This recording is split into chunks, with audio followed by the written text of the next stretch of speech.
Hi there everybody, and I hope you're all well. So today we're going to do a short watercolour sketch with black ink pen. So this is ideal if you like to sit in your garden and do a few sketches with some paint and colour, or if you like going on holiday and taking a few paints with you. This is an ideal way to do that as well. And if you're an absolute beginner, you're new to painting and art, then this is just for you, because it will show you some basic techniques to get you started. Okay, so today I'm using a Faber-Castell Pitt Artist pen. It's black and it's permanent, or you can use a black biro, that's absolutely fine. I've got tubes of watercolour paint, or you can use the little hard half pans. This is lemon yellow, alizarin crimson and ultramarine, so just 3 colours there, a nice limited palette for you. We've got 3 watercolour brushes which are round, size 2, size 8, size 12. Okay, so we'll be using those.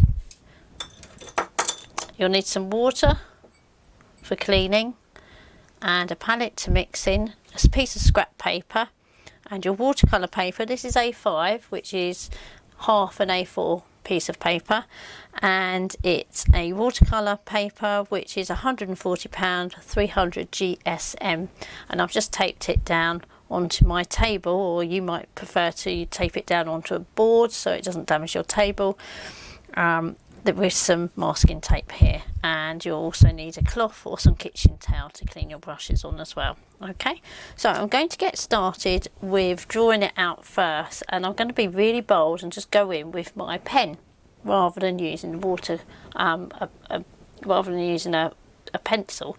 So we're just going to be bold. Roughly speaking, I'm going to start just above the middle here, and I'm going to draw in, I'll sketch in. If you're making mistakes, don't worry. It really doesn't matter if you make the odd mistake. You just keep drawing and drawing over a little hill there and some distant mountains in the background. This is about building confidence as much as anything. There we go. And then on top of that we have our little tower. This was a marker, a summit marker, when I went for a walk in the Lake District some years ago in the UK. I'd almost had to climb up the top of the hill to get to the peak. Just roughly drawing that in. Don't be too precise, because if you're too precise it tends not to look very real, so we want a bit of character in there. Okay, so you can have a hint of some of the marks for some of the slate work or brickwork, whatever you want to use. Don't go across the whole thing. Have more on the left rather than on the right. The left will be in more shadow, so there we go, that's fine. And I'll just bring that down there, and we're going to mark out a path very roughly, and it comes down towards the bottom left hand corner here. There's a few little bits going on down here as well. And then I'm going to use some mark making. It's all about suggestion, so it's a bit like doodling really. So if I show you my spare bit of paper, we've got lots of like stinging nettles, and I'm going to do some marks first for the stems. So something like that is absolutely fine. You don't want it to look regimental, don't want it to be like this. That's not what we're after, that just doesn't look realistic. We want something that looks natural like this. Okay, and then we're going to just hint with scribbles at what could be leaves on the top there. Okay, you're looking at the shape of the whole group rather than the individual scribbles, rather than individual leaves. You see how much more natural that would look, rather than if we try to do this kind of thing, or what I sometimes see is people try and draw it in lines. It really doesn't work. It's too neat, it's too ordered, it doesn't work. Okay, so this is what we're aiming for here. Now I usually find that if I put the stems in first and the leaves on over the top, it works better for some reason. So let's put some stems in.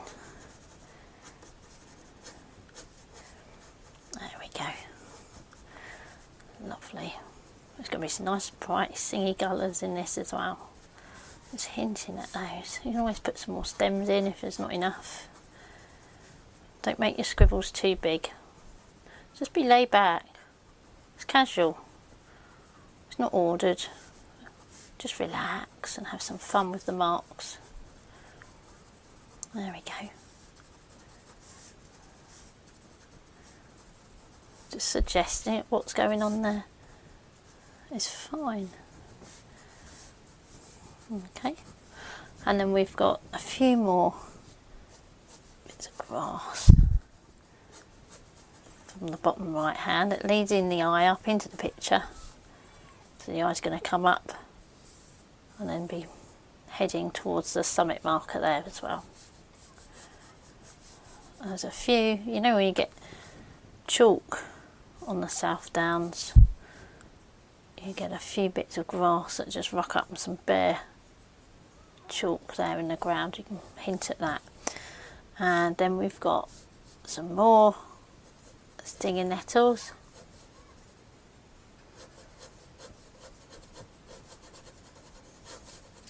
It's coming in from the right. Go right over your masking tape too, because you don't want the picture to suddenly end before you get to the end of the edge of the paper, so go right over your masking tape, yeah.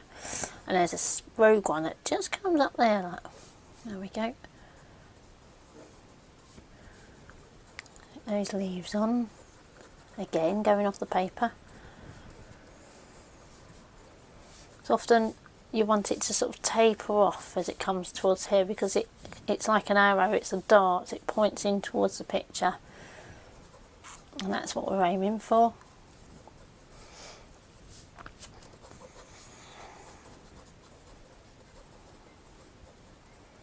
There we go, a few more stems, and we can bring some of our leaves around. I'm going to put some more stems right in the foreground here. Be big and bold, really go for it, yeah, and then just taper it off as it comes towards the middle there. You can really have fun with this. And some scribble. You don't even have to take the pen off the paper necessarily to do this.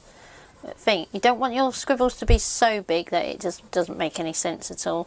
It wants to be sort of medium-sized scribbles, and you're looking at the whole group, the shape of that grouping, so you have got some control over it, although it doesn't look terribly controlled, but there is some control over it. Practice on the spare bit of paper first if it's easier. There we go. Okay. So we've got most of that in now.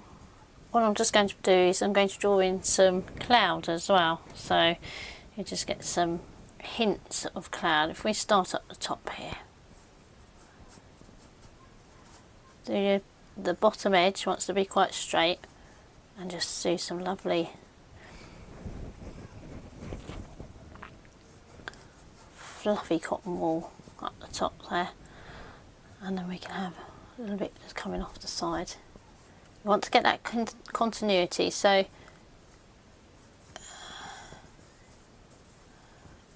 it's going to come out the other side as well. There we go. I should hint at that. And then I think we'll do another one down here somewhere.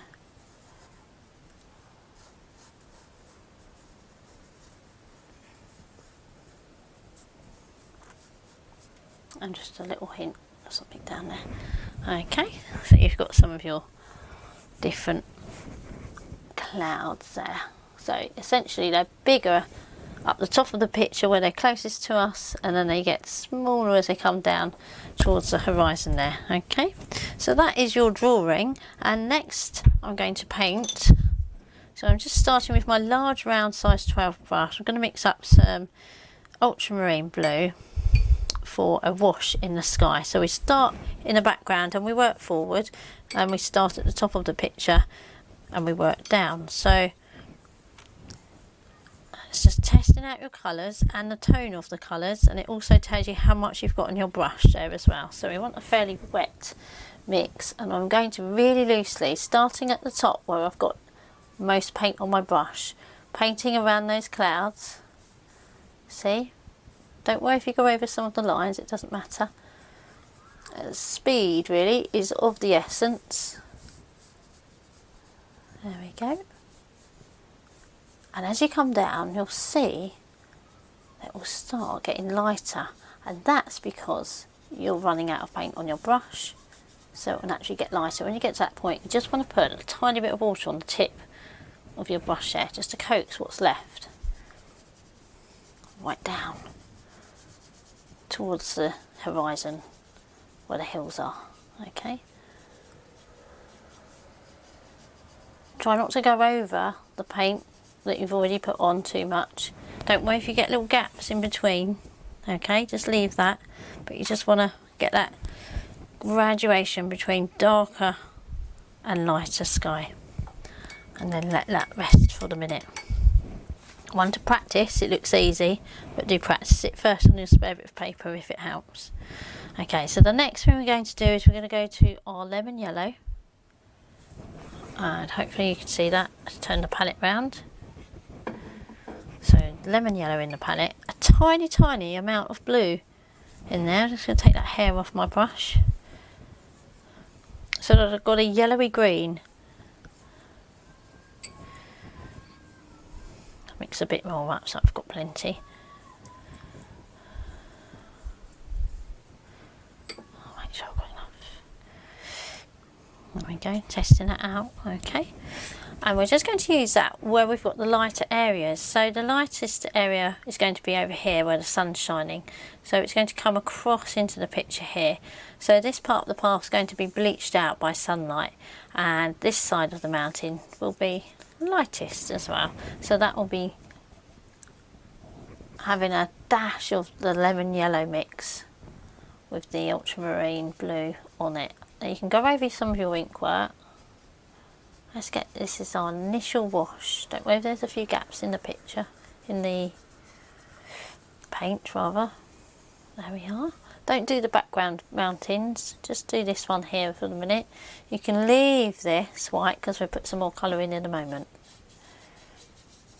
And just bring a little bit in the path there. I want this to stay almost white. Following the contours really of the land as you paint. And we can daub some down in here as well.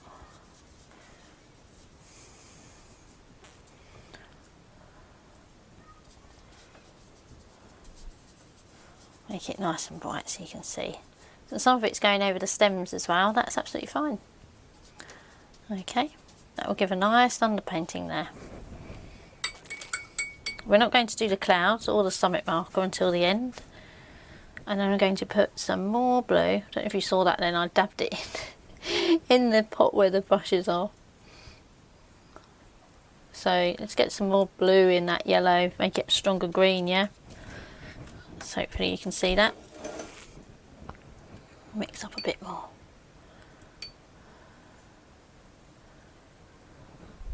There we go, nice mid-green. Okay, now you could stick with this size brush, or you could go to your smaller, your medium size brush, which is the size 8.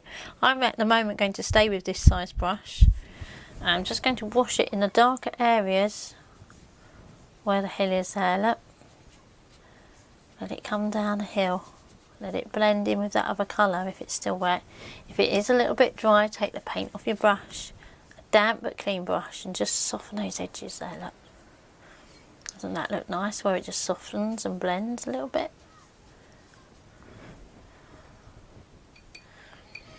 And we can have a few hints in there. We're not going to do the actual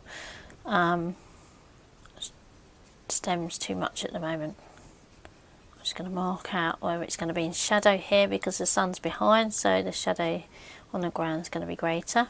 And you can put a few of these little grassy green areas in there.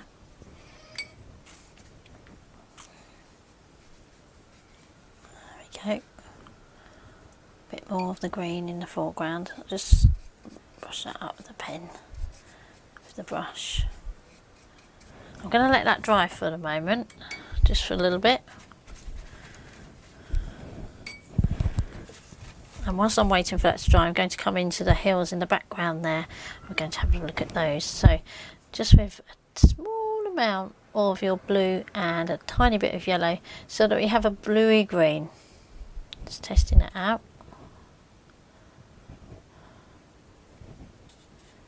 A bit more. Be patient with your colour mixing. There we go, that's perfect. I'm just going to run that over the hills in the background there. So because it's a bluer green, it recedes into the distance because it's cooler. Okay, so you don't want that too dark, you want it quite pale.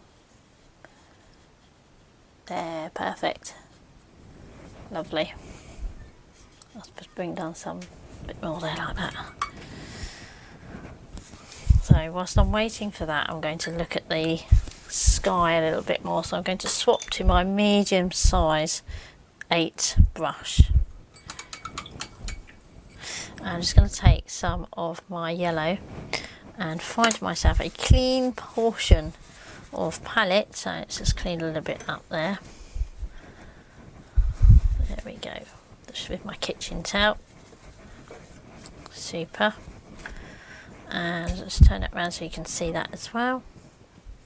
So I don't want very much yellow, just a small amount. It's very bright lemon yellow. I always think it's a great sunshine colour. It's a great colour to use if it's a really bright sunny day. And this is going to be used in the cloud. Just water that down a touch more. And I'm going to do something called wet into wet. So up to now we've been doing mainly wet into dry. So that means wet paint on your brush, put onto dry paper, so wet onto dry. Now I'm going to do some wet on wet, so I'm going to be using the wet paint on the brush, and I'm going to wet the paper first, and that will allow the paint to just blend and bleed outwards, so you have a nice sort of soft focus, if you like. Using diagonal brush strokes across the cloud. Do only one cloud at a time. Pick up some yellow. You've already tested the colour, so it should be fine, and just drop it diagonally along the bottom there. It can vary in height, and then it will just soften out and just give the hint of a little bit of shadow or a little bit of sunshine in those clouds there. So once you've done one, you can do the next. Don't make it too wet, it just wants to glisten. Keep it nice and soft. There we go. Doesn't that look nice? It's sort of, I always think it brings it to life, really. Another one.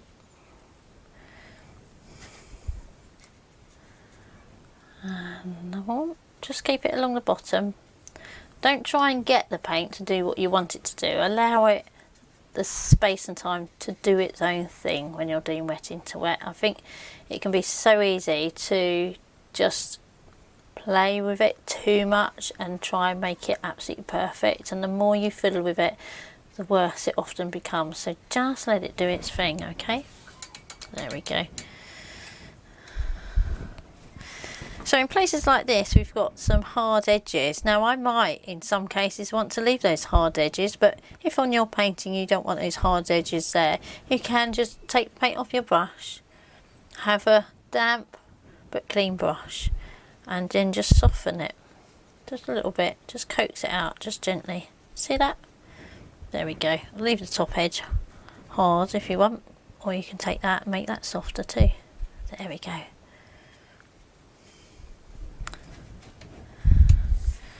Right, so I'm going to go back in now with my mid green.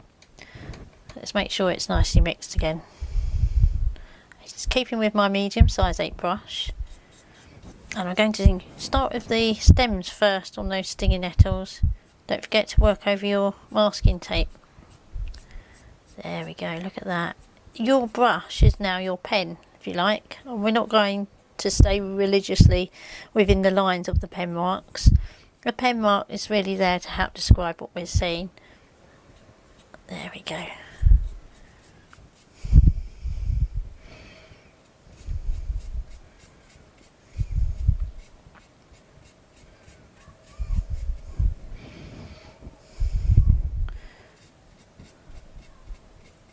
Doesn't want to be too ordered, allow some of them to go in different directions.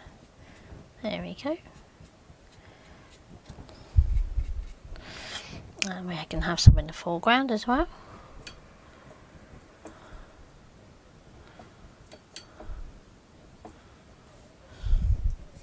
Keep it loose, keep it easy, keep it free. It's more natural if you do it that way. Try not to overwork it.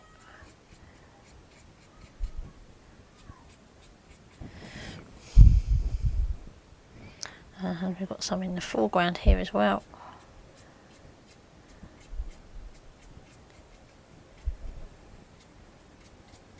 There we go.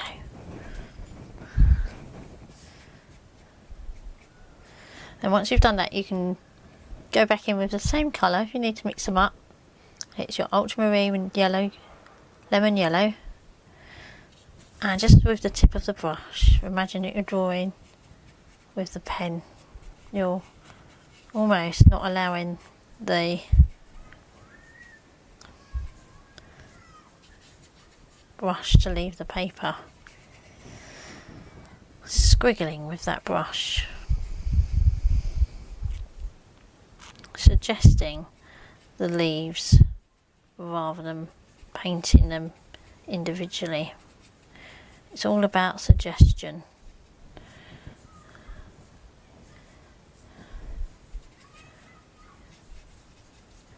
This is a great way to loosely and expressively capture what's there in front of you, especially if you like sitting in your garden or sitting in the park if you don't have a garden.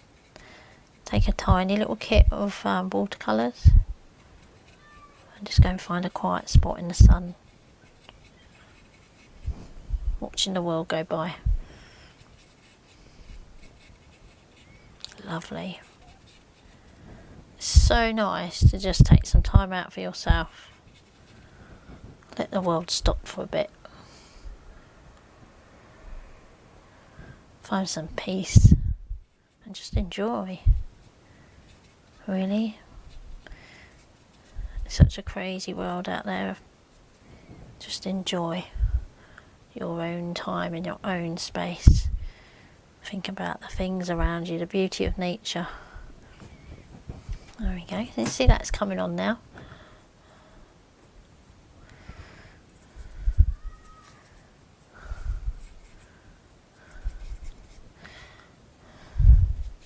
Let the kids watch telly for a bit whilst you sit outside and do some painting. Let your other half have the kids for a bit, or cook tea whilst you have a bit of space. Give yourself some time to be you. Just enjoy, feel the warmth of the sun on your face. Listen to the birds singing. Or even if you're indoors, open the window and just listen to the birds singing, or listen to the world going by.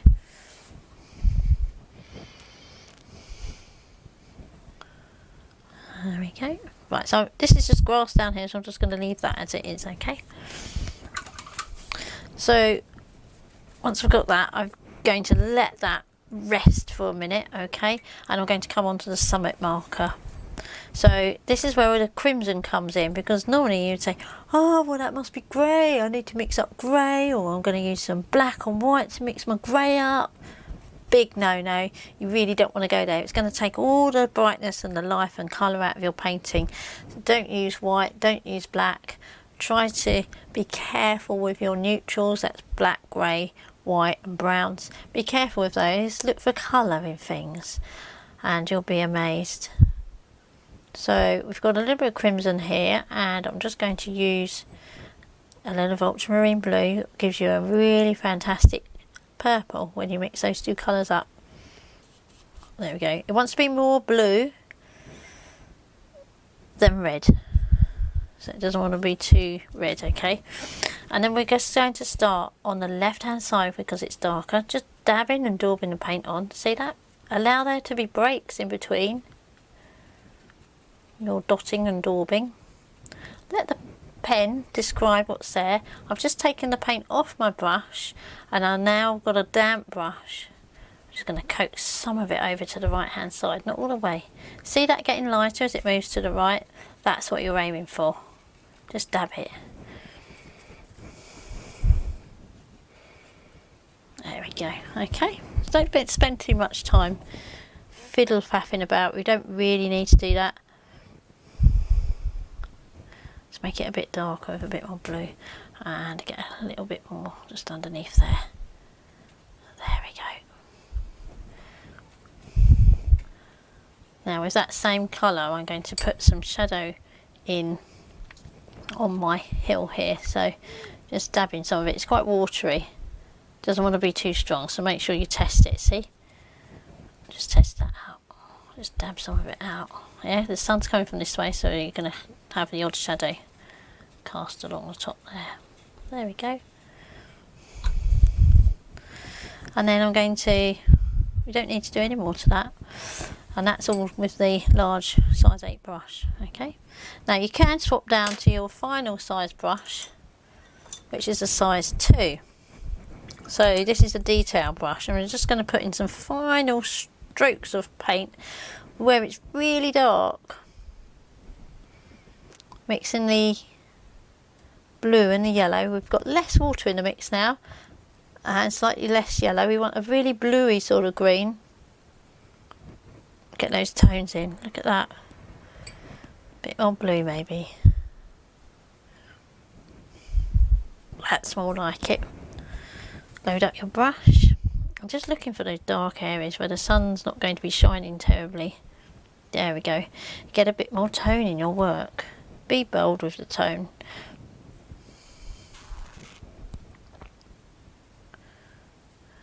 There you go. It just adds those finishing touches. Some in the foreground. I might need to mix up some more paint here. There we go. Test it out.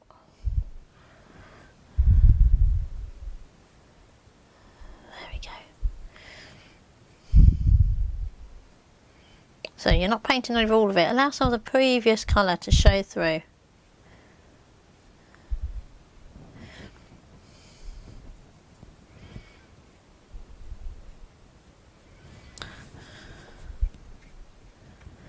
There we are. And you might want to put some darker bits in for your stingers as well. We've got just a few darker bits underneath. We'll leave the top ones light, shall we? Very loose, playful, expressive. Gonna make that a bit stronger. Really get less water, more pigment, I think. That's better.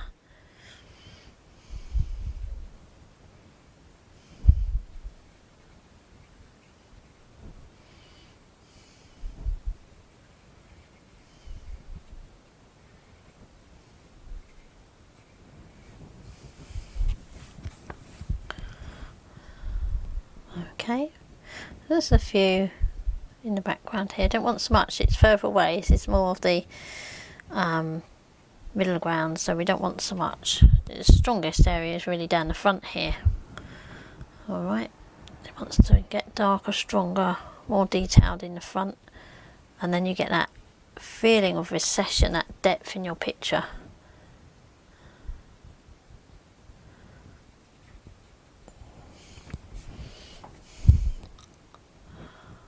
Wow, that's so strong. Gonna need some more lemon yellow. Let's grab some more lemon yellow. Where's it gone? Here it is. There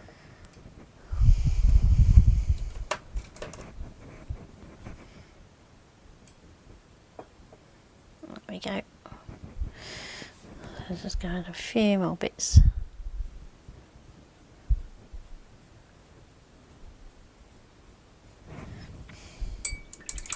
And then just to finish off lastly, grab some of that purple. Make a bit more up if you need to. Fairly dark. Make sure it's more blue than red. Test it out. A little bit more blue.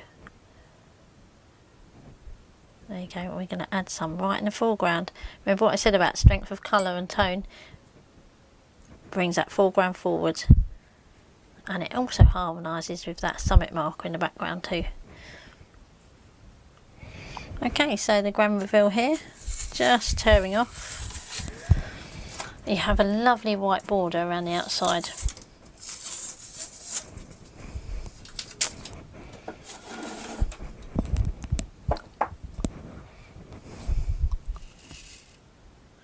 there we are. Well done.